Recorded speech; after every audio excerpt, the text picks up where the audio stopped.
I feel so stupid that I can't find this. Did you look everywhere you could? Yes, of course I did. Well, why would you feel stupid about something that you can't find?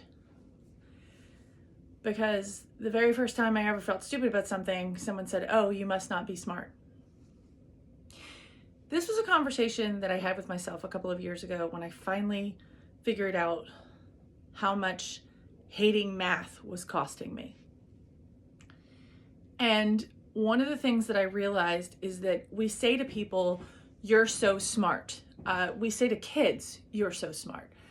And while that is a great compliment, it can wind up being a detriment, because if there's anything that they can't do or they can't figure out or they struggle with, then it's immediately a binary thing. I'm smart, I'm not smart, the end. I feel that it's super vital to say things like, "I love watching your brain work.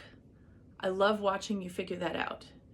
And remember, you can always ask for help."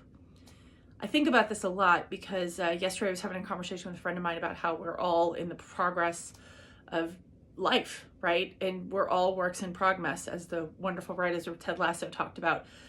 You don't have to know the show, but it is an excellent exercise in emotional intelligence and empathy, delivered through a sports show.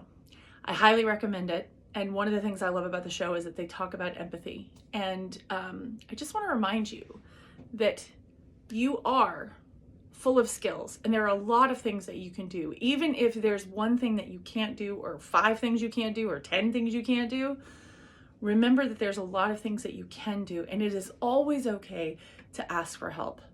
So as you walk into this day, the temptation to say to somebody, "Oh, you're so smart," maybe back off of that and say, "I love the way your brain works." It's a subtle shift, and I think it's a really good one. I'm Jen Haston, the boss of balance.